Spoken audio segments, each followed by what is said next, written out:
Good day and welcome to the ELP webcast on the analysis of model GST law. As a reminder, all participant lines will be in the listen-only mode and there will be an opportunity for you to ask questions after the presentation concludes. Should you need assistance during the conference call, please signal for an operator by pressing star then 0 on your touchtone phone. Please note that this conference is being recorded. I now hand the conference over to Mr. Rohan Shah. Thank you and over to you, Mr. Shah. Thank you. And to all of you on this webinar, a very warm welcome to the ELP session on the analysis of the model GST law. Yesterday we circulated, very early this morning we circulated a full analysis of the provisions. It's a 200-page document, the model GST law. And we've already sent out something that I'm hopeful that many of you are already using as a point of reference. But this is an opportunity really for us to talk you through the provisions and essentially also interact in terms of taking your questions. What has happened with the introduction of the model GST law is, I think, a very significant factor in the watershed moment that we are all hoping will occur, which is the introduction of the GST.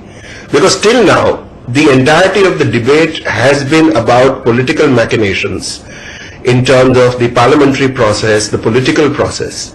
But after a long time, we are getting to what all of us really desire to know, which is A, content, and B, clarity in terms of what is the nature of the law which is effectively going to come.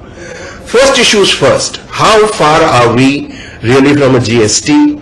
Is the 1st of April 2017 a reality, or are we again looking at some sort of a mirage? As most of you would understand, obviously there is still a lot of work to be done. The 122nd Constitution Amendment Bill needs to be passed by a 2/3 majority of the Rajya Sabha. Many of you are reading the numbers in terms of what it will take, and I think right now it is hinged on two factors.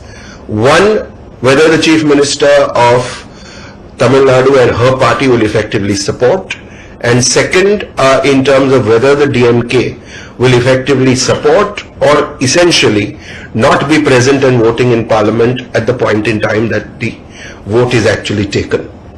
The fact that Tamil Nadu has brought in 29 pages of comments is something which is a matter of some concern. But if we were to see what that seems to be, and of course one has not been privy to those pages of comments, but it seems to come down to the factor that they would like to support the levy and the collection that they can get from the 1% levy which was suggested. And if that is really the core of the issue, then of course there are other means and methods of compensation that the centre can effectively put forth, and hopefully therefore the Tamil Nadu objection will abate, if not completely disappear. So that's the process at Rajya Sabha, post which effectively this will go for ratification by the legislative assemblies of at least half of all of the states in India, and once that happens there is the need for the presidential assent, and that will essentially conclude the parliamentary process.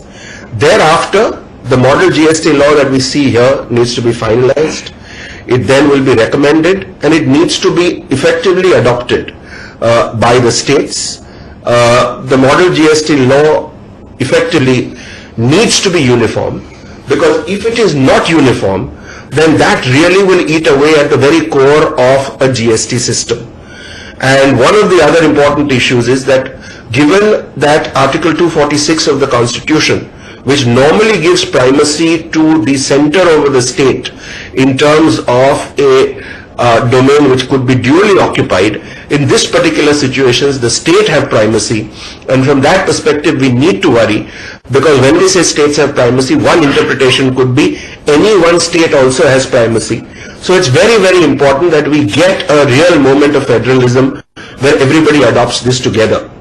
The GST Council needs to be set up.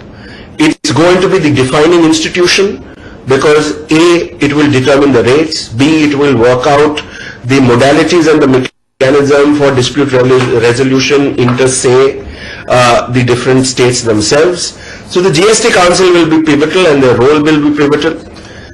Thereafter, we effectively need to ensure that the administrative and the IT systems are set up at all levels, because as we can see from the model law, a lot of the issues will be very, very heavy on the factor of the integrity of the IT systems. And finally, there will be need for the integration of the administrative and the quasi-judicial setup. So all of these elements need to occur. If the question is as to how many of these are controllable and how many of these are predictable, I think other than the parliamentary process, most of them are predictable. And if the bill should effectively pass in Parliament in the monsoon session, then I think government is very confident of 1st of April 2017. And I think, to me, that is the primary signaling event, what happens in the monsoon session. If it goes through, then I think 1st of April 2017 is definitely game on in the context of GST. Let's go to the model law. Let's go to the 7 essential aspects of what any tax law, and especially a GST, should have. A, taxable event. B, time and place of taxation. C, the assessment, and assessment would have the 2 elements of rate and value and any potential exemptions. The input credit mechanism, which is, as most of us understand, the backbone of a GST. The whole process of compliance, and now we're seeing differential compliance in terms of differential businesses. The next issue would be the consequence of a non-compliance, whether it is in the context of penalties, whether it is in the context of prosecutions, and finally, dispute resolution to the extent that disputes do arise. And all of these 7 elements are what are effectively embodied in the model GST law. And first up, let me say that it's a very laudatory effort which has been made. Several of us may have some critique about gaps or certain things which could be done differently, but the key factor is, I think an excellent job has been done to traverse and cover the ground that has already been covered.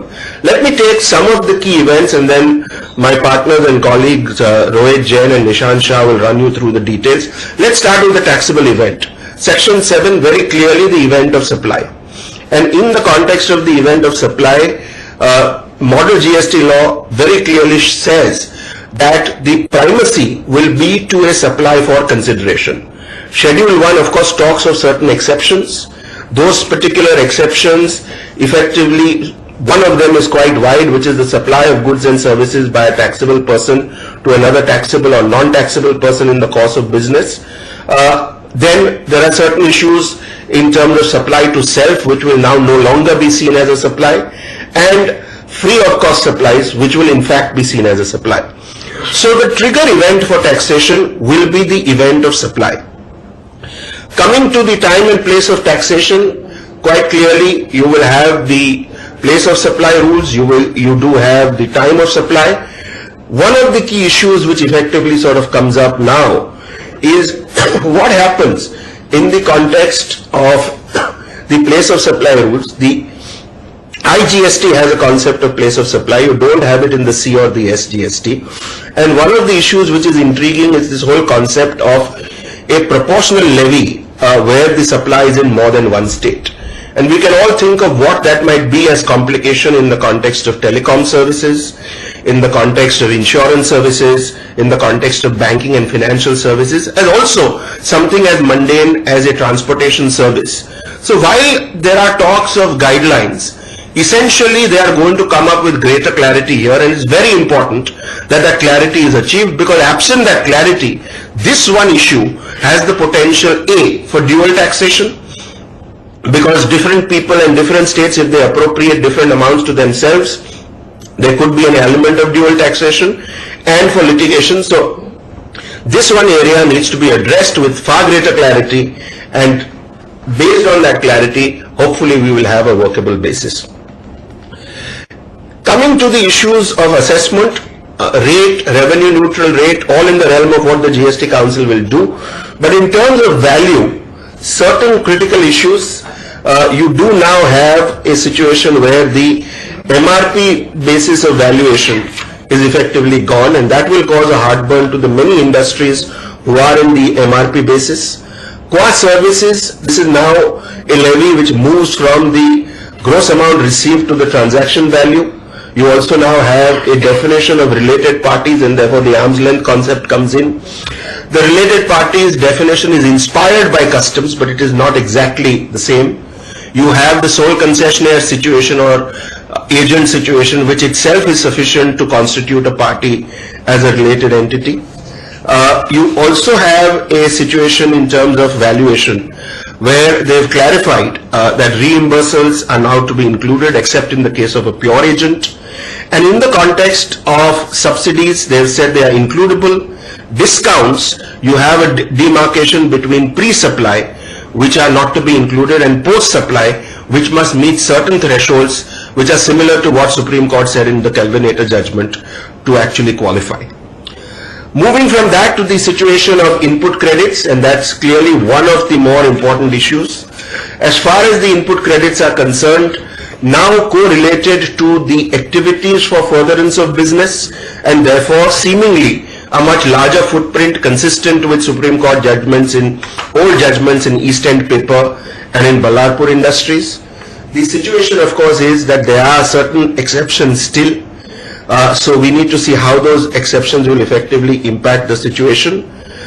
Credit, again, very importantly, a transitional provision to say that the VAT and SENVAT credits as available will be fully transferable, and that is important from the perspective of everyone who is or was concerned about the grandfathering of the credit or the harvesting of credit.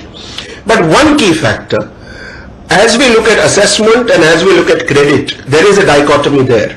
The assessment is at the earliest possible time of the germination of a transaction, whereas the credit is an event which is delayed. So the fact that your assessment event and credit event are effectively far apart in time, that certainly is going to cause a problem, because that is in a way not consistent with the whole scheme of the GST.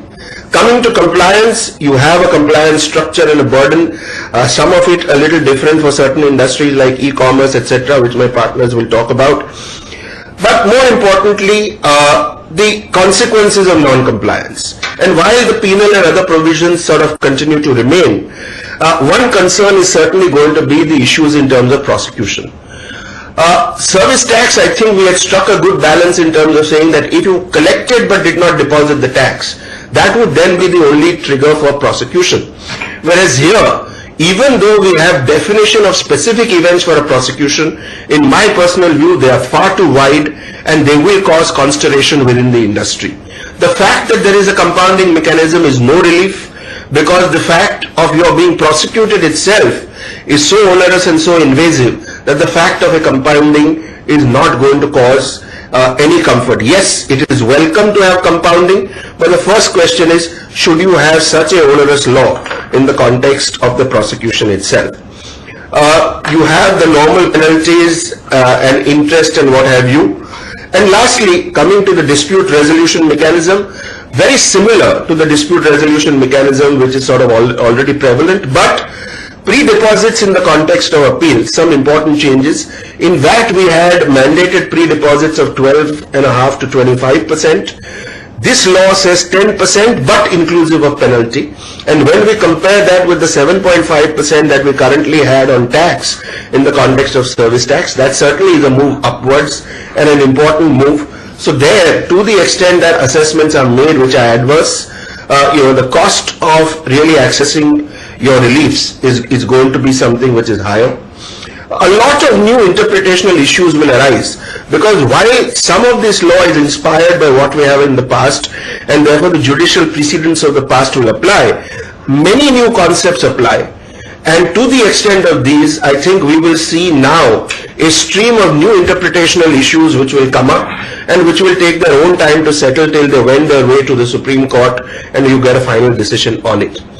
Important again to notice that what we have here is a basic law. On many of these issues, the rules will come through, and the rules may actually be definitive of how a particular issue will be dealt with in terms of its specific. So with those opening comments, let me turn you over to my colleagues for them to take you through a more detailed analysis on some of the issues that I have touched on. Good evening. As just stated that what we have is the model GST law. Just to recapitulate, we had a constitutional proposed bill which clearly first of all provides that each state which enact their own law. Each state will have their own valuation rules. Each state will have their own credit rules, except the place of supply rules which will be formulated by the center. What we have got today in the form of model law is that we have got the valuation rules which have been again recommendatory.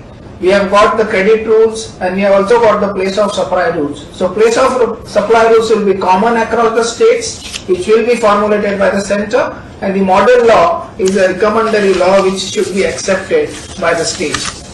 The second aspect is under the constitutional scheme, the basic, it would apply to all the states including Jammu and Kashmir. But more importantly, the products such as alcohol, products such as petroleum products continues to be remain outside the GST law and will come in the phases as far as petroleum products are concerned. Now let's get to the basics concepts of the GST law and how it is likely to pan out.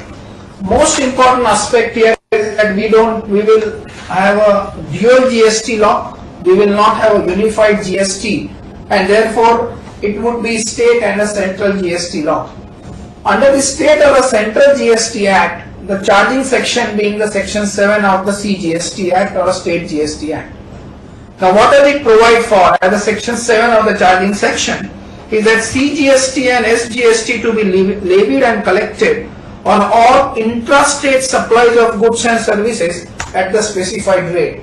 So the most important concept here that it is an intrastate supplies which will be liable to state and a CGST Act.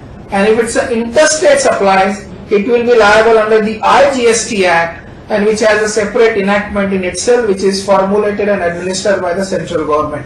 So the first is that intrastate supplies would be liable to state and a CGST, and interstate supplies will be liable to IGST. Then the issue comes up, who is liable to pay tax? In terms of the section 7 of the charging section, it is to be paid by the taxable person. So the second important concept that we need to know that who will be the taxable person. In certain cases, there would be a charge which is under the reverse charge mechanism. Those will be notified. It is also provided under section 7 of the Act. Businesses having turnover below 50 lakhs can go under the composition scheme. They don't need to apply the normal rate of taxation. And the last point is that section 7 itself also gives the power to the central and the state government to provide for the exemption. One unique feature of that is that there is a specific proviso that if any exemption has been granted and thereafter, assuming after a year, a new explanation has been inserted in the exemption notification, it would have a retrospective applicability. So it will go back to the date of, as if it has been there from the date of introduction of the notification. So this is a unique provision that we could see, which is unlike under section 5A or any other section 93, 94 of the Service Tax Act today. So clearly, three concepts which are important when we look at the charging section. One, what is supply? Second, what is interstate or intrastate supplies? And third, who will be the taxable person? So these are the three important concepts which will ultimately needs to be analyzed in detail, and that is how we will decide the taxability of a transaction. So let's look at the first concept, which is what is supply. Supply as a concept has been defined under section 3. Under the model or the earlier white paper which has been published by the Government of India, or thereafter wherever we had a discussions, it was contemplated that supply would be whether it with or without consideration. Any movement of goods or any provision of service from one person or within the same person from head office to branch office or a factory to the depot or factory to the factory would be considered as supply and will be liable to tax under GST. That has been a contemplation. However, now when we look at it, the model GST law, there is a significant change in that context or that contemplation, because now supply will be considered as supply only if there is a consideration which is being charged. Now, therefore, let's compare with the existing scheme of taxation with the proposed scheme of taxation. Let me first read the section 3 as it provides. Supply includes all forms of supply of goods and services such as sale, transfer, barter, exchange, license, rental, lease or disposal for a consideration. So all forms of supply for a consideration is being considered as taxable supply under section 3 of the Act. Now let's compare that with the existing law. Today we have excise provisions that as soon as you manufacture and remove the goods, you are liable to excise duty. Whether there is a consideration, whether you are selling the goods or whether you are giving free of cost does not matter. Service is only liable if there is a consideration, and that consideration can be in a monetary terms or it could be a non-monetary consideration, and that's for the service tax. And the VAT is liable to be paid only if there is a monetary consideration. So the transactions of barter, transactions of exchange are not liable to VAT or CST. Now what are we getting into under the new definition of supply? It's a combination of all of this. One, that you need to have a supply which is for a consideration, and that consideration could be a monetary or consideration could be a non-monetary. So all transactions for barter, exchange, everything would become liable to tax. So that's a significant change. While excise, we will have a transaction value, but we have certain concept which is without the consideration would also be considered as supply. But primarily we are going away from the excise concept that without consideration will also be liable. So that's not been applicable. We are mainly adopting the concept of service, which is whether it's a monetary or non-monetary consideration will be considered as supply and liable to tax. Then we have a specific transaction which are provided as part of Schedule 1, where whether there is a consideration or not, which will be considered as transaction of supply. Now let's read some of the important transactions which have been provided there. First, permanent transfer or disposal of business asset. Now this is whether I actually dispose of some scrap, waste, which are the capital asset, I dispose of without payment of or without getting any consideration. Clearly that would be considered as supply. But whether the transactions of reconstruction of a businesses through a scheme of merger, demerger, or whether it's a slum sale where you have a share swap or any transaction, whether that would be also considered as a transfer of business asset or not, one needs to really examine. Second, temporary application of business asset to a private or non-business use. Now which are those similar scenarios which would arise, that you provide the car which is for the non-business use, or you provide the computer or laptops which are also used for the purpose of personal use or could be for the purpose of business. And we are again leaving open doubts or the interpretation that how much of that is for personal use or how much that for the business use, and whether how much part would be liable to tax and how much it will not be, because that is also considered as supply, whether you charge consideration or not. Then services put to a private or non-business use, same concept. Assets retained after deregistration. This is an interesting concept that is getting evolved, that the assets after deregistration, so assuming you are above the threshold limit or for some reason your perhaps get exempted, which you are liable to tax earlier, and now you are not liable to tax, and you get yourself deregistered, then whatever assets which are lying as part of that business would also be considered as supply, and you would end up paying the tax on that supply also. And then we have supply of goods and services by a taxable person to another taxable person. So the most important term here is another. So it also includes one supplying from one person to another, whether there is a consideration or not, it will be considered as a supply. So typical example in the pharma sector, where you supply physician samples to your distributor or to the doctors, and ultimately it will go to in the chain. So it is without the consideration, and therefore it would be considered as liable to tax being a supply.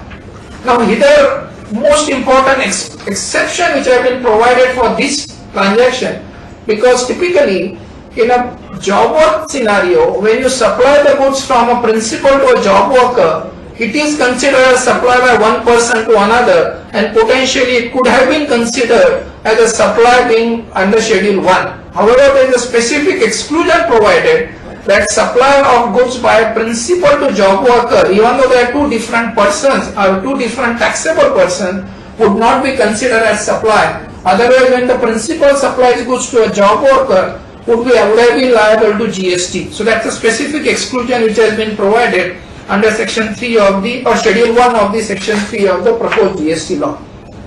Now we have thereafter Schedule 2. Now Schedule 2 is very critical, because today we are fighting for many of our transactions whether this is a supply of goods or whether it's a supply of services. Now Schedule 2 of Section 3 provides certain transactions which would be considered as supply of goods or supply of services. So typically let's look at it. Transfer of title in goods, which is a simplicity sale, it is considered as goods. Or puts in right in goods or undivided share in goods without the transfer of title. Now today we have a transfer of right to use goods, for example, as a deemed sale. So we treat this as goods. Now under new GST law it would be considered as service. So transfer of right to use goods would be a service. Then we have some of the transactions like land and building. So any lease or any occupancy land or any lease or letting of a building would be considered as service. Treatment of processes is considered as service. The most important definition in that entire list is that a works contract. We have an entry in Schedule 2 which provides works contract being considered as a service, and that's a very important change, because today we have a complete duality of tax, that the state tax on a certain value whereas the service has been paid on a certain value, and it is ended up into a duality of tax. Now under the new GST law it would be clearly considered as a service, and whatever rate which is applicable to a service schedule, it would be applied for the works contract. Very important, effectively, the amendment or the proposed amendment, because that brings a clarity to a lot of transactions which are in the nature of works contract, or which are in the nature of composite supply. We do have a definition of composite supply where either it's a goods or goods, there are two different taxable rate goods have been supplied, or it's a two different rates applicable services have been supplied, or we have a goods and services as a composite being supplied. Now the most important here is that we had a recent Delhi High Court ruling where it says in case of a real estate developers, it is not only goods and services, it also includes the immovable property in the form of land. So how do we really treat this transaction? Now even under the new GST law, we don't have a clarity on that transaction, because the composite supply, the way it has been defined today, it either has a two services, two types of goods, or only goods and services. There is no concept of an immovable property which have been provided as part of a composite supply, because now Supreme Court has said the real estate developer is selling the goods or selling the flat or selling the offices under construction is a works contract. Now therefore, do we mean that this is a works contract and this should be considered as only service? Then what will happen to the treatment of immovable property which is getting sold as part of that service transaction? So there is no clarity absolutely even under the new proposed law. Then we have various import of goods or the import of services. Now this is very critical, that import of goods to the transaction, which is the concept under the Customs Act. Now even under the imported goods or the services, there will be a GST which will be applicable, which is the IGST, which is required to be paid. Now for the purpose of import of goods or services, most important distinction between the normal supply is that import of goods or services without consideration would also be liable to GST. Otherwise, a normal supply which is intrastate or supplies in India is liable only if it's a consideration or there are specified transaction in Schedule 1.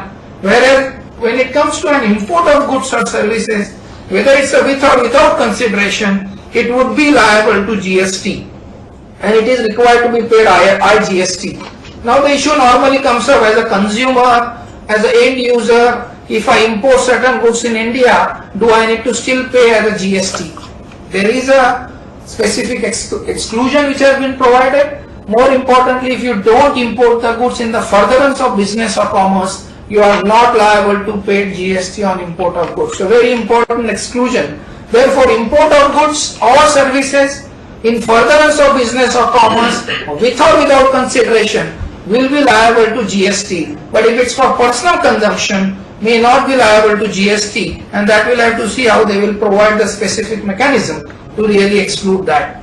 Therefore, this is the concept of supply.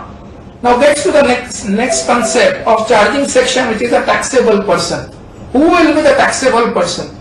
And in terms of the definition, person who is carrying on business at any place in India or a state would be considered as a taxable person. There is a threshold limit of 10 lakhs. Below 10 lakh, there will be not a taxable person. but more importantly is in terms of the government services or the supplies. Only for specified transaction, the government will be considered as taxable person. For all other transaction, if it is supplied by government or governmental authority, would be not be considered as taxable person. So the current controversy that we are today having under the service tax law, that whether the transaction is liable to tax, whether it's a supply of service or not, all of these issues are again likely to come up because the onus has been casted upon the recipient of the goods or the services to discharge tax. Now, one important aspect here is that till today we had a reverse charge mechanism is only qua services. We had under the sales tax law reverse charge mechanism in the form of purchase tax. Few states in India even today has some reverse charge mechanism.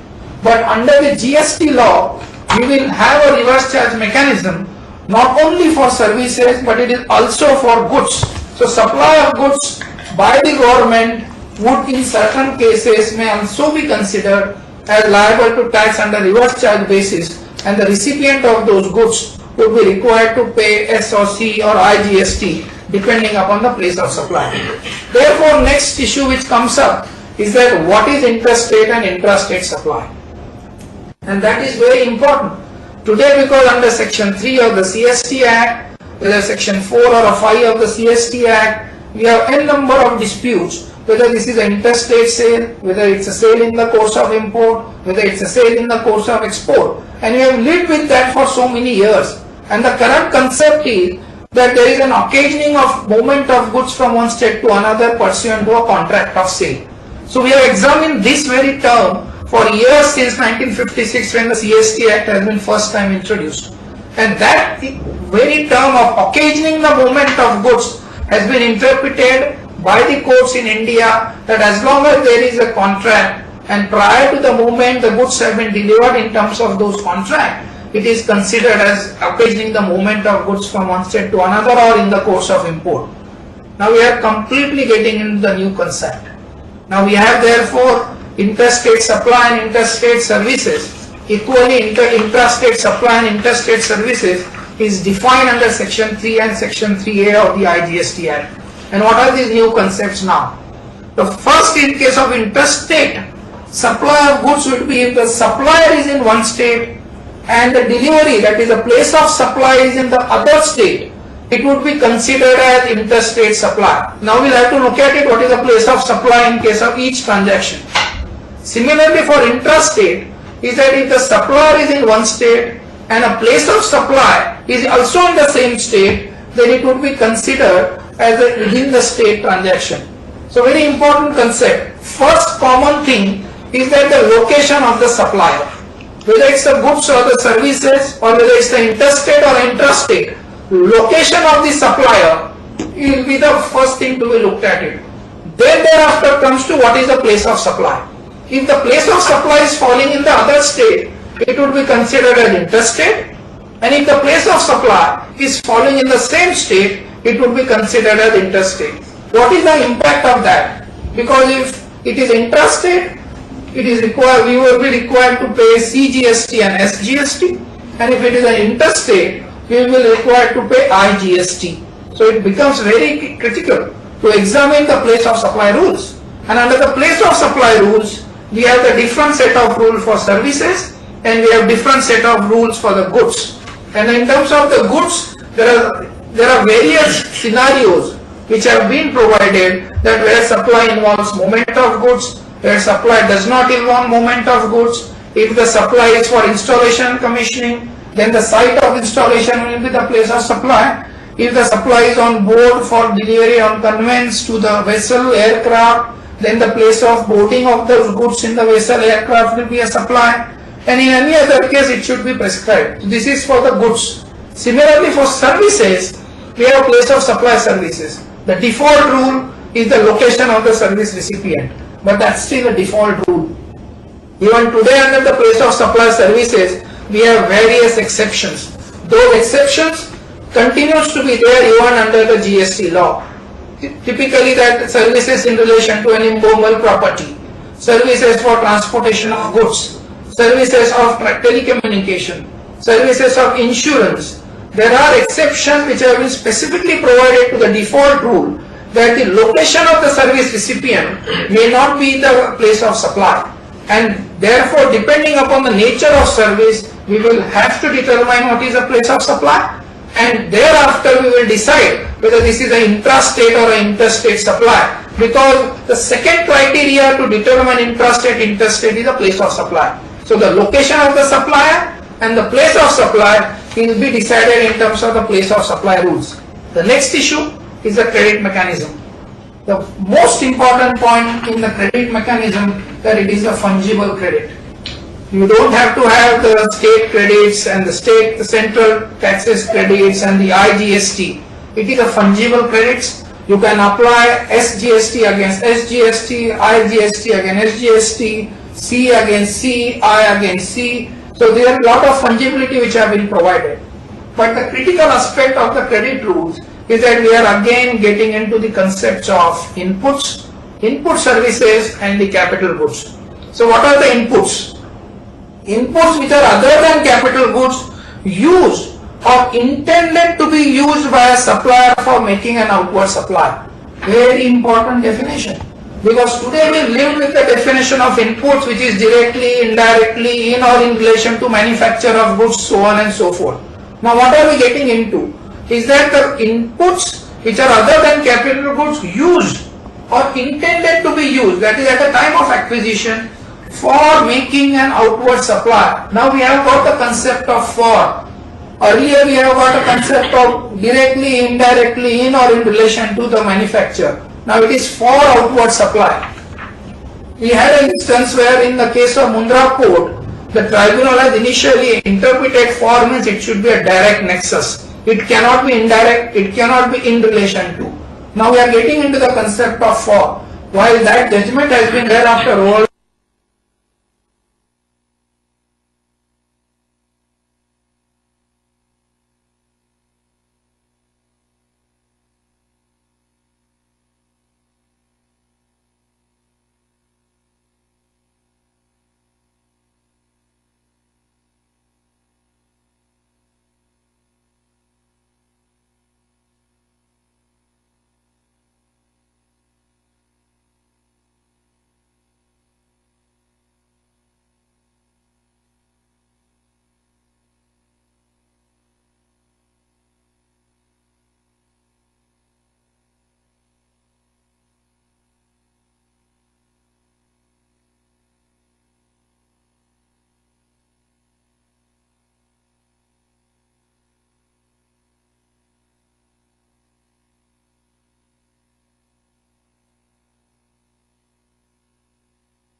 excise duty credit and apply, or take that GST credit and apply against the output GST. So that is a concept which is getting evolved when it comes of the capital goods. One important point, that credit needs to be availed within the 1 year period. You cannot avail the credit after a 1 year. So the current concept of excise or SENVAT credit rules has been introduced. In the VAT we have a concept of you have to avail the credit within the same year, whereas in the excise SENVAT credit rules we have 1 year concept which is also been brought it here. So what are the positives of the credit mechanism? One, there is no loss of credit, there is no need to use inputs at a place of business, no reversal, that is burnout today we have got because of a stock transfer under the VAT laws, that burnout will not be there, entire fungibility, and there is a special provision for the job worker. What are the negatives?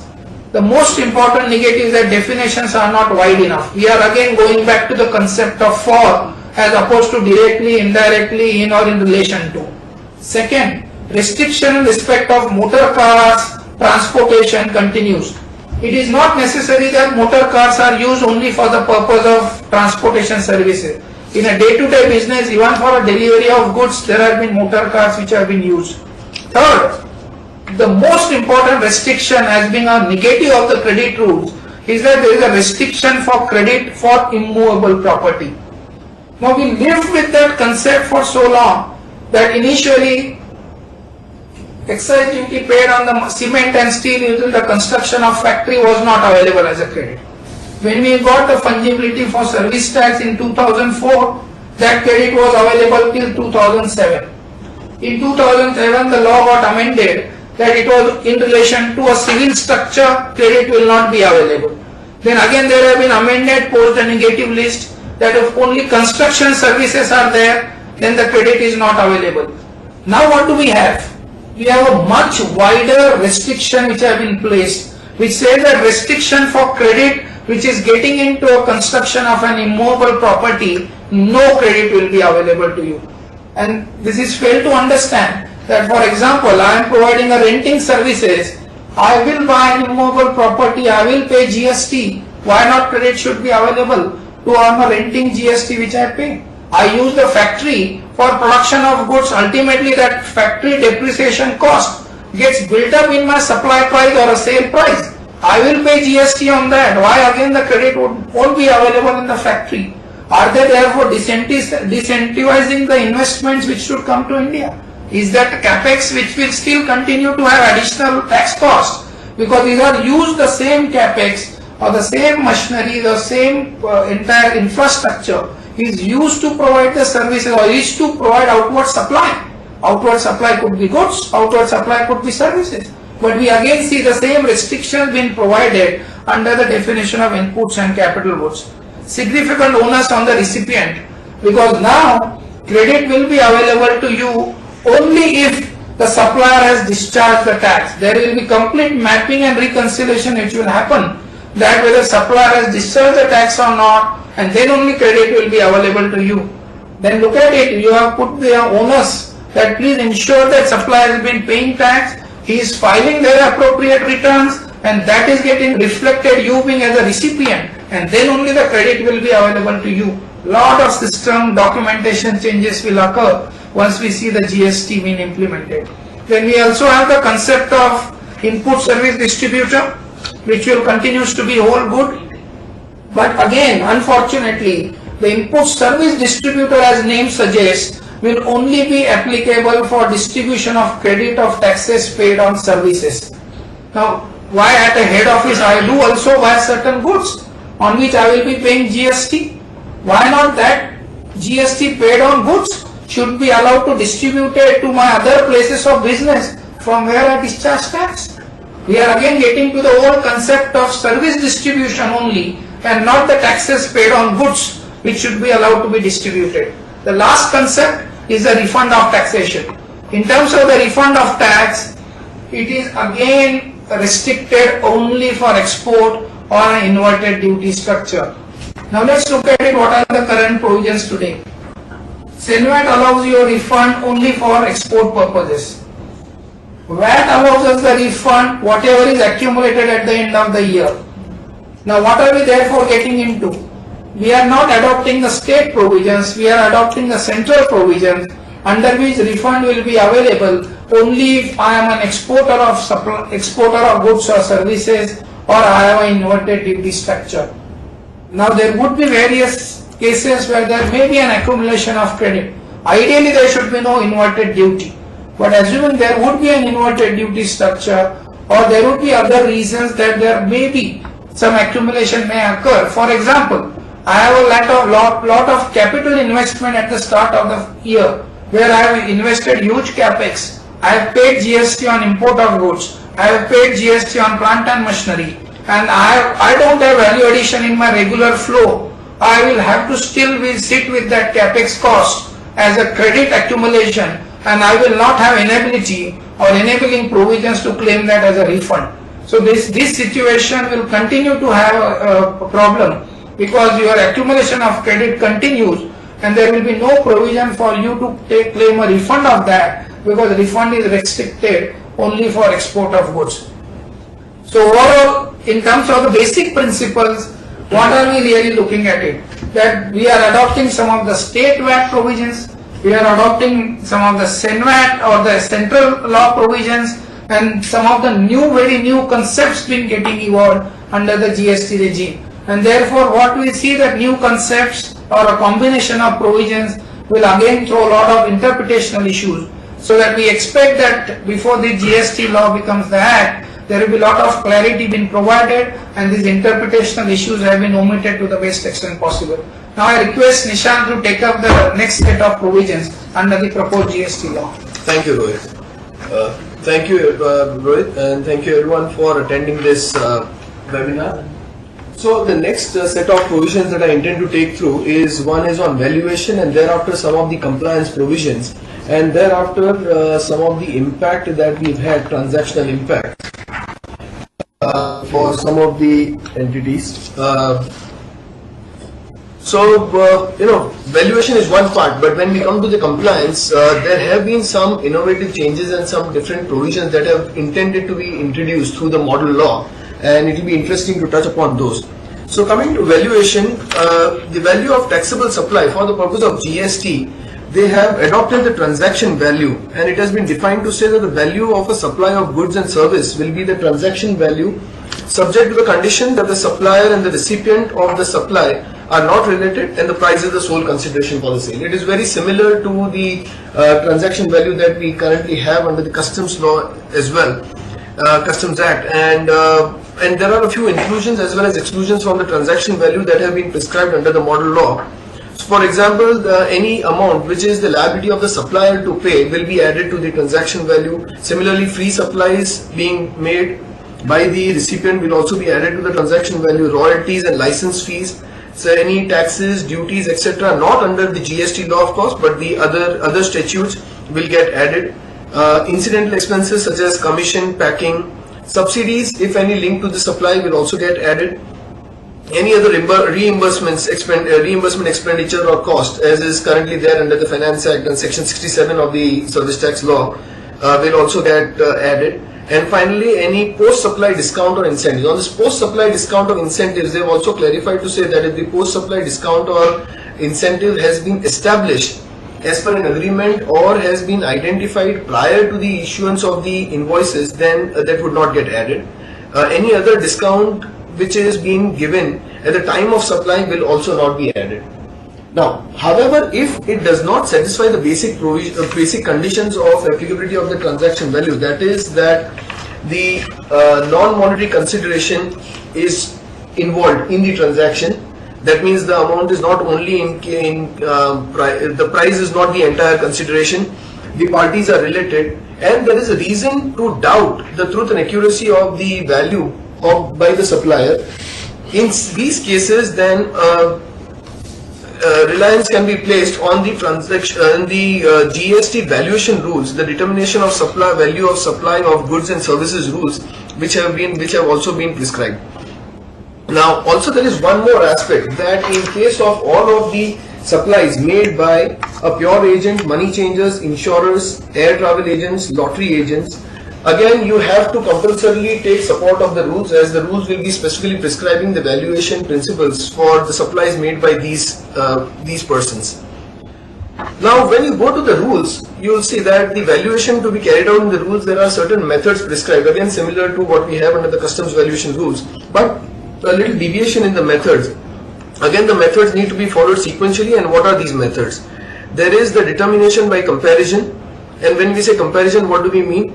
It is a comparison of like goods, it's comparison with like goods and services, which is goods which are similar or identical, goods and services which are similar or identical in physical characteristic, or in case of services in nature, in quantity, in quality, and in reputation within the market. The second method they prescribed is the computed value method, which is again similar to what you have under the customs law. And finally, there is a residual method, which says that adopting the appropriate principles as prescribed above, a residual method can be adopted.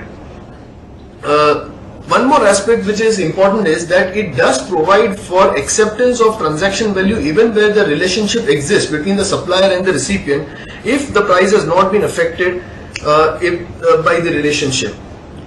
So what is important is that the aspect of MRP has been done away with. There are no special valuation mechanisms such as composition scheme, abatement, etc. for hotels, restaurants, works contract, etc. So these aspects have been missing in the current valuation rules. Maybe as it moves into finalization, we may see something more. So that was on valuation. Moving on to compliance. Compliance, the basic compliance requirements, I'll just running through them, some of the significant ones. Registration threshold limit is 9 lakhs. In case of northeastern states, including Sikkim, it will be 4 lakhs. There are certain specified categories of persons shall be required to obtain registration irrespective of the threshold limits which have been prescribed there. One aspect which is very important and which is unique to the model GST law as it has been announced is that a person having multiple business verticals, and business verticals have been defined as different business segments as set out in AS 17 of the accounting standards. If a person has multiple business verticals, he is open to take registrations for each of those different verticals that he may have. Therefore, that means for various segments under each of the states. Moving on from registrations, we come to returns. Returns, there are various types of returns that are required to be filed. In fact, the onus of filing returns and documentation increases under the GST law. So you have a return for outward supplies, which is required to be filed by the 10th of every succeeding month, which will contain the details of various outward supplies made. You have a return for inward supplies, which is to be filed by the 15th of the succeeding month, which will have details of various inward supplies that have been received. Then you have a periodic return, which is again to be filed, which is by the 20th of the succeeding month, which will have details of the outward supplies, the inward supplies, the credit availed, the payments made, and the credit utilized. Finally, you have the annual return, which is required to be filed. The last date for filing of the annual return will be the 31st of December of the succeeding year. In addition to this, there are various other returns. For example, periodic return for those under the composition scheme. There would be periodic return for persons who are required to deduct tax at source, and there would be periodic return in relation to the input service distribution that is being carried out by an ISD registration holder. One aspect of the return part is that in case if there is an error which is identified on the return, the error can be rectified, however, within a period up to the September of the following year, or the filing of the annual return. If the annual return has been filed prior to September, then it would be that date by which the rectification application needs to be filed and the rectification carried out. Moving on from returns, we come to payment of tax. Payment of tax, again, as per the usual provisions which have now been implemented, all deposits, payments made in respect of tax, interest, penalty, fee, or any other amount by a taxable person shall have to be in electronic means and shall be credited to the electronic register of such person. So every person would now be having an electronic register which will be his account on the GST network. Paper in relation to that was also announced, was also released some time back. The date of credit to the account of the appropriate government in the authorized bank shall be the date on which the amount is deposited. And important aspect is that input credits as self-assessed by the time of filing of the returns will get credited to such electronic credit ledger which is maintained for each individual person. Moving from payment of tax, we come to accounts and records. For the maintenance of accounts, again, true and correct books are required to be maintained, reflecting your inward supplies, outward supplies, credit availed, credit utilized, as well as the payment of tax which has been undertaken. Now, what is the duration for which these accounts are required to be maintained? In the normal course, you are required to maintain the accounts for 5 years from the end of the year to which these documents relate. However, wherever you have a litigation on hand, then till the issue has been sorted out, has been settled before the appellate authority or the tribunal or a court, a year after such order having been passed, the accounts need to be maintained. So, for example, if your litigation has gone on for 8 years, then at the end when the litigation concludes, a year after that, the accounts need to be maintained. Moving on from there, we come to the recovery proceedings. In relation to recovery proceedings, the recovery proceedings are similar to what we have under the VAT laws. Therefore, in case of unpaid amount of tax, there can be amount retained if there is a refund due from the authorities. There can be detention of goods. There can be garnishee provisions that can be activated. There can be restraint on movable or immovable property, and finally, recovery can be carried out as a recovery in case of arrears of land revenue or as fine imposed by a magistrate. There have been specific provisions incorporated to allow the payment instead of a recovery to be made in installments or in case in the nature of deferred payments. However, in either of these cases, any failure to even pay one of the installments would disentitle the person from the benefit that has been granted. Again, there is a specific provision very clearly identifying that the tax to be the first charge on the property of the taxable person. Moving then from recovery of tax, we come to penalties. Now, in penalties, there has been a change which has been brought about. So, instead of the regular provisions that we've been seeing under the Central Excise Law or under the Service Tax Law, where it says that typically penalty is to be imposed in relation to fraud, collusion, willful misstatement, or in case of state VAT laws, where there is a concealment or furnishing of inaccurate particulars. Here they have identified 20 specific situations, and where a taxable person is found guilty of any of these 20 specific situations, then the penalty has been brought in. The penalty would be anywhere ranging from INR 10,000 to an amount equivalent to the tax involved, whichever is higher. There are other provisions where a person has been considered to be repeated offender. Then there would again be a penal consequence which have been prescribed. Again, in cases where a person is considered to be abating, etc., there is a further penal consequence which could be to the tune of 25,000 Indian rupees. One important aspect is that penalty for contravention in respect of certain provisions. So, having covered 20 specific situations and certain other situations, they have also provided for that in case where any of the situations which is not covered within the penal provisions, however the act results into violation of any of the provisions of the law, there could be a penalty which could go up to 25,000 Indian rupees. As regards penalty, one unique provision that has now been brought in into the model tax law is certain guiding principles for the administrator to be considered for imposition of penalty. And what are those? These go as such: no substantial penalties to be imposed for minor breaches of tax regulations or procedural requirements. The penalty imposed shall depend on the facts and circumstances of the case and shall be commensurate with the degree and severity of the breach. Voluntary disclosure to tax authorities can be considered as a potential mitigation factor when imposing penalty. And finally, no penalty shall be imposed without giving show cause notice and without giving the person reasonable opportunity of being heard. These have been termed as guiding principles. It will be interesting to see how much these are followed. But an initiative to bring in these guiding principles to create a benign attitude of the tax authorities towards the taxable persons is a good beginning. Further, moving from penalties on to the powers to arrest. The provision states that the Commissioner of Central GST or the SGST may authorize any of the officers of the CGST or the SGST to arrest a person where there is a reason to believe that any person has committed an offence where the amount evaded is to the tune of 50 lakhs or above. Also, that the person is a repeated offender.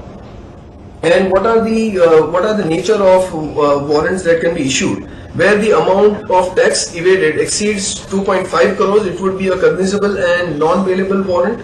However, where it is between 50 lakhs to 2.5 crores, it would be a non-cognizable and bailable warrant. Clearly, the limit which we had seen was increased to 1 crore in the current legislations has been brought down to 50 lakhs. Again, prosecution again, 12 different situations or circumstances have been prescribed under which prosecution can be carried out. Now, it may be that under the GST law, any invoice issued is as good as currency because of the credit availability on the basis of that document. Further, bringing in the provisions of self-assessment, etc., increases the onus on the assessee, and maybe therefore they have tried to bring in certain strict further provisions as regards prosecution, and therefore you have situations such as supply of goods and services without issuing an invoice will be liable to prosecution, or issuing a false invoice will be liable, issuing invoices without supply of goods and services, that means fake invoices being issued, collection of any amount of tax but not crediting to the government, which is currently also existing, collection of any tax in contravention of the provisions of the model law but not crediting to the appropriate government, taking or utilizing input tax credit without accepting goods or services, obtaining refunds of any CGST, SGST fraudulently, falsification or substitution of financial records, obstructing or preventing any officer from discharging his duty, dealing in goods which one knows are or has reason to believe are confiscated goods, and dealing in or supplying services which are not permitted under or which are in contravention of the model law, failing to supply any information, and attempting to commit or abating the commission of any offence mentioned earlier. So each of these situations can lead to prosecution. As regards prosecution, again they have given certain slabs. For example, if the prosecution is if the default is exceeding or the offence involves more than 2.5 crores, the imprisonment can go up to 5 years. In case of the fraud or in case of a default, an offence involving 50 lakhs to 2.5 crores, it could go up to 3 years. In case of an offence between 25 lakhs to 50 lakhs, the imprisonment can go up to 1 year. One important provision, and Mr. Ronsha also just highlighted this aspect, that they have provided for compounding of all of these offences by a competent authority when put before him. Next we move on to the appeal and pre-deposit provisions. As regards appeal, 10% of the amount in dispute shall have to be deposited as a pre-deposit for the filing of an appeal. Now what is interesting is that the amount in dispute currently has been structured such to include even the amount of fine and penalty. Of course this is a model law, and as it goes further we may see this getting eliminated. But as of now, the situation as it stands is that fine and penalty is also to be included in the amount in dispute, and therefore 10% of that as a pre-deposit is also required. As regards state GST, as GST law, the appellant may be required to discharge beyond the pre-deposit also certain amount of tax, interest, fine, penalty as to the quantum that he himself accepts and makes the amount payable. Not just that, as regards SGST law, the department may apply to the appellate authorities asking for a higher amount of pre-deposit to be made in case of serious case. And what is a serious case? A serious case is a case where the disputed tax liability is more than 25 crores. And not just that, where the GST commissioner is of the opinion that the department has a very good case against the taxpayer. So in both of these situations, it will be considered as a serious case, and the SGST department is allowed to go to the appellate authorities requesting for the taxpayer to make a higher pre-deposit. Moving on next to certain other remedial measures as have been provided under the model GST law. One is the settlement of cases. As existing under the current law, any case or identical cases can be taken to the settlement, can be taken for settlement pending, provided these are pending before the adjudicating authority or the first appellate authority. Of course, not applicable where the case is pending before appellate authority or any court, and the application is for determination of question in respect of rate of tax or determination of liability of any goods and or services. Another set of provisions in relation to advance rulings, similar to the current provisions under certain legislations. There are 7 different issues in relation to which you can approach for advance rulings, such as classification, applicability of notification, etc., rate of duty, etc. Application for advance ruling can be admitted only in situations where the matter is not pending before any authority, and the advance ruling the advance ruling itself may be appealed within 30 days before the appellate authority for advance ruling, either by the applicant, or that is the taxable person who has received the advance ruling, or by the government. From the various compliance provisions, we now move on to some transactional impact to some of the sectors that we've identified. Moving on to that, the first one that we are picking up is the electronic commerce, the e-commerce sector. Now, you'll see that in this provision, the separate provision indicate that e-commerce sector has received special attention in the drafting of the model law. E-commerce operator, electronic commerce operator has been defined to include any person who owns, operates or manages an electronic platform engaged in facilitating supply of goods or services. What is unique about the electronic operator? Now, what aspect has been brought in? The model law provides that the electronic commerce operator will be required to collect tax at source at prescribed rates from the amount payable or paid to the supplier of goods or services, and furnish a statement electronically containing all such particulars of the amount collected towards supplies of goods and services. What is critical is that there will be an impact on the e-commerce operators. One is, till date, under the current provision which were there, the e-commerce operator was purely considered as a supplier of service. Now he will have the onus of deducting the tax on behalf of the supplier of the goods and thereafter depositing the same into with the authorities. There is a need for an appropriate mechanism to be brought in for the credit to be made available to the supplier of goods for the amount deducted by the e-commerce operator, so that there is a seamless flow through of this tax which has been deducted from the suppliers. Lastly, there is also a need that the rate of tax which is required as for the purpose of collection of this tax by the e-commerce operator has to be benign, so as to allow or so as to avoid any kind of accumulation of tax in the hands of the suppliers. The e-commerce provisions also goes in to define the aggregator, and therefore there are two natures of e-commerce operators which are intended to be covered within these provisions.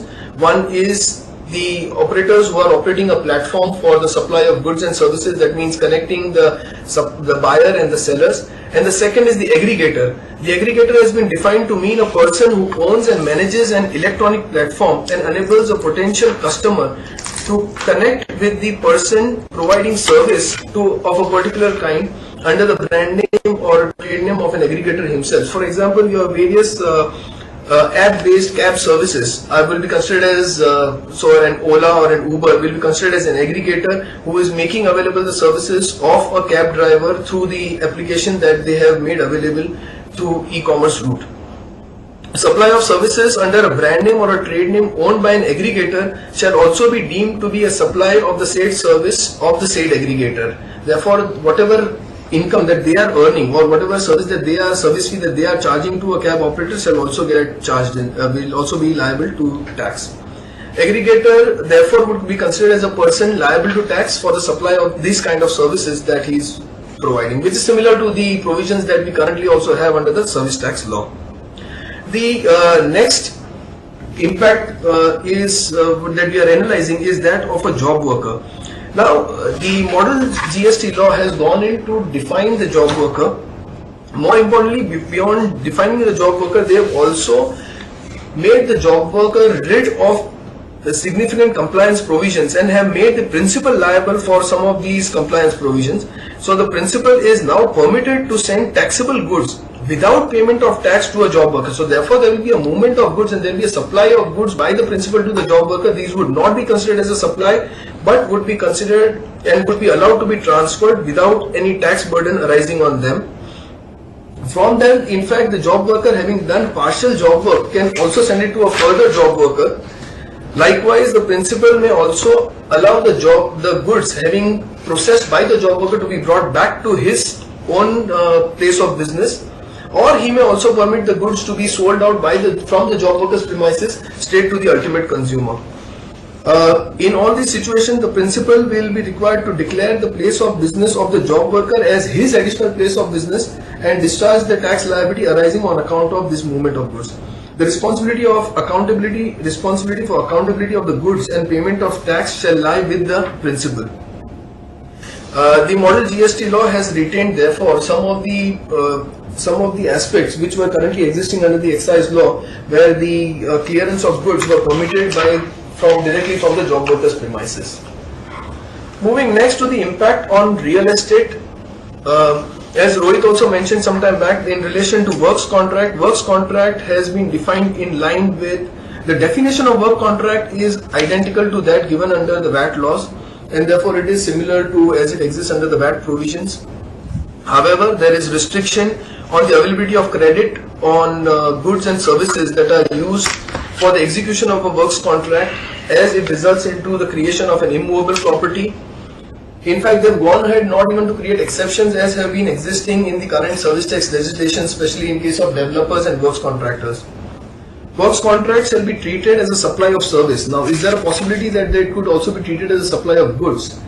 maybe this is just a model VAT law, and if there is some fine tuning required, we may see some modifications coming about. One important aspect is that in the definition of supply, and in various definitions, there is a definition of a composite supply that they have incorporated under the model law.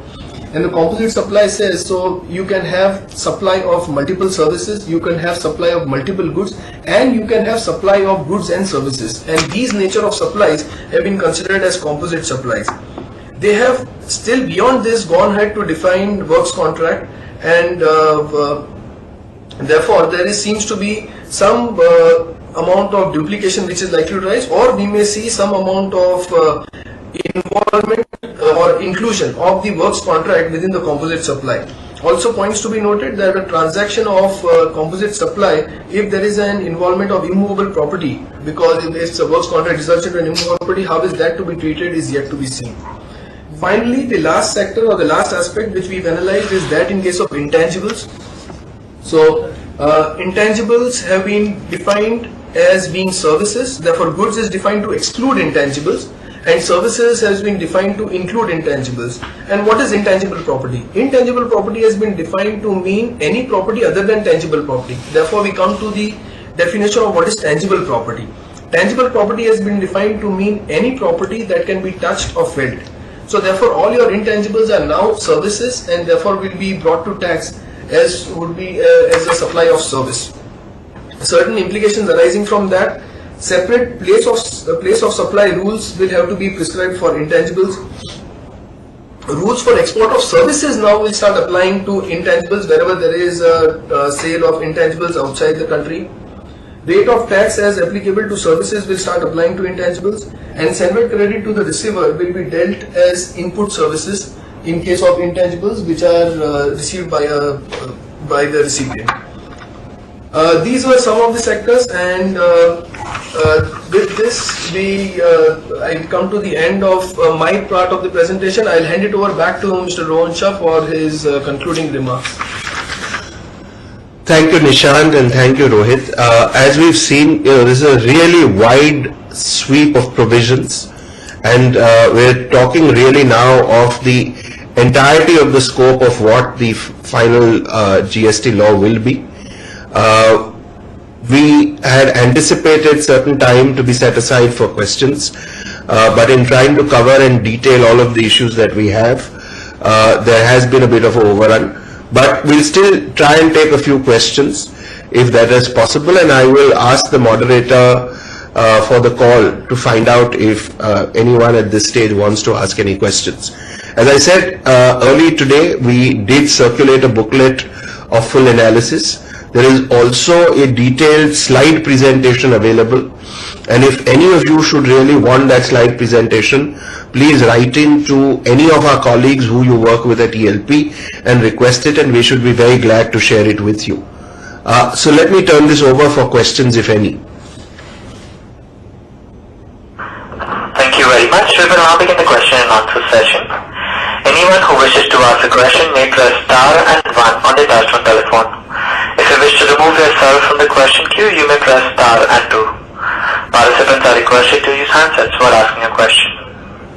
Ladies and gentlemen, wait for a moment while the question queue assembles.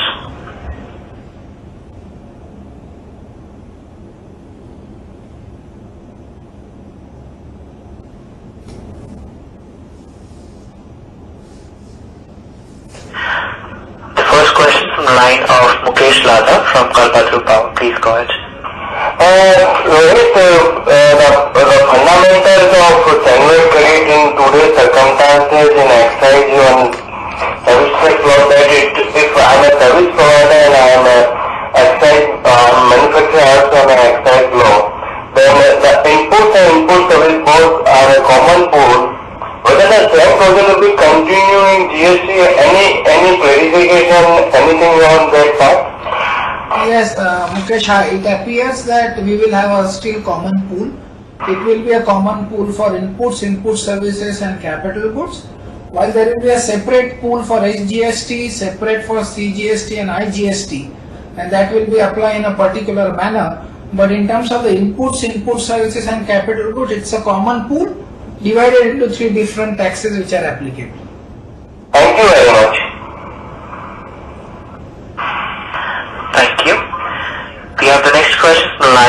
Yash Gohil from Macquarie. Please go ahead. Hi, this is Parikshit here. I had a question. Now, if an Indian subsidiary is receiving free of cost services from its holding company, would it be liable under reverse charge mechanism? And if yes, then how would that transaction be valued?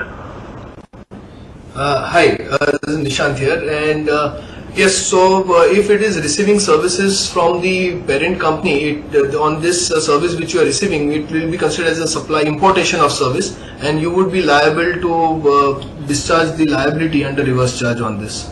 And you will also be eligible to credit of the service tax liability that you discharge in relation to that. And as far as valuation is concerned, we'll have to go back to the valuation rules, which has a concept of similar or identical services, and one is to apply those, and we'll have to still get into the detailing of that, what further detailing they will provide in terms of how do we calculate the similar services or similar identical services when it comes to the import of services without consideration.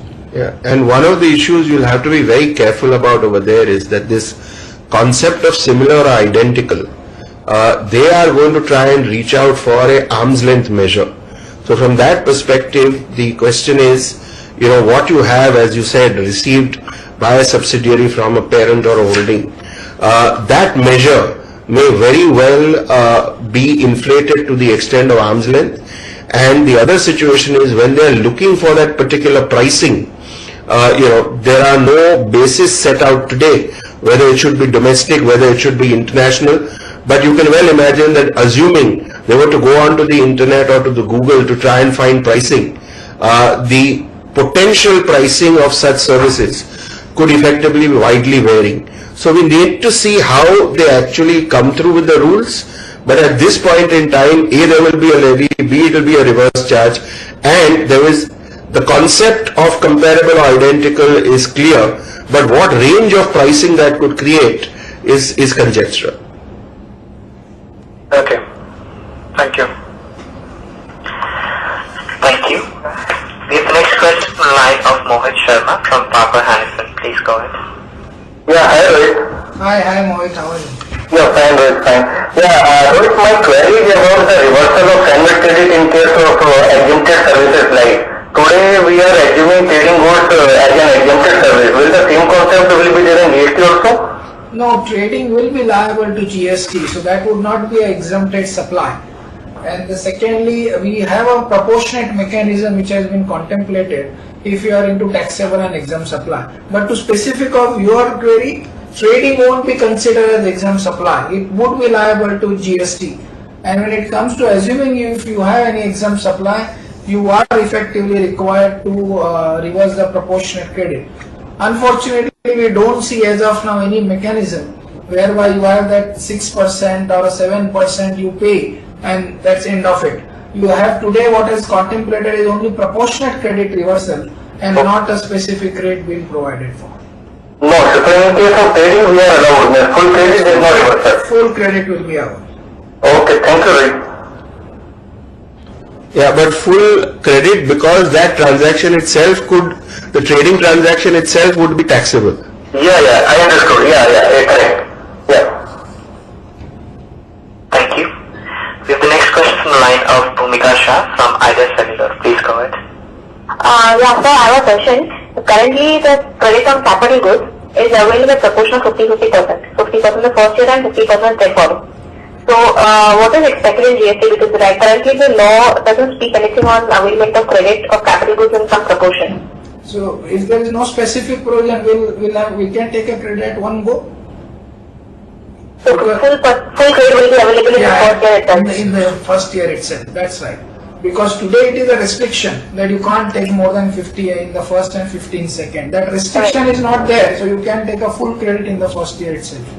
But we expect that they will bring out some restrictions. This is still a model draft law. So will the capping of 1 year be applicable to capital goods also? As of now, it is made applicable to everything. Okay. Thank you. Thank you.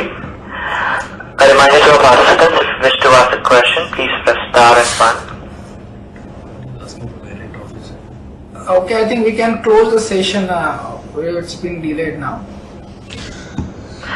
Thank you very much. Ladies and gentlemen, as there are no further questions, I would now like to hand the floor over to Mr. Rohan Shah for closing comments. Thank you and over to you. So we realize that this is getting to a later hour, and thank you very much for joining us on this particular webinar. As I said, we sent out a presentation and analysis earlier today. You can also ask for our slide presentation if you desire, and on any issues that you might have, please do reach out to your contact at ELP, and we'd be happy to support in terms of any clarifications or explanation. Thank you for being with us this evening. Thank you.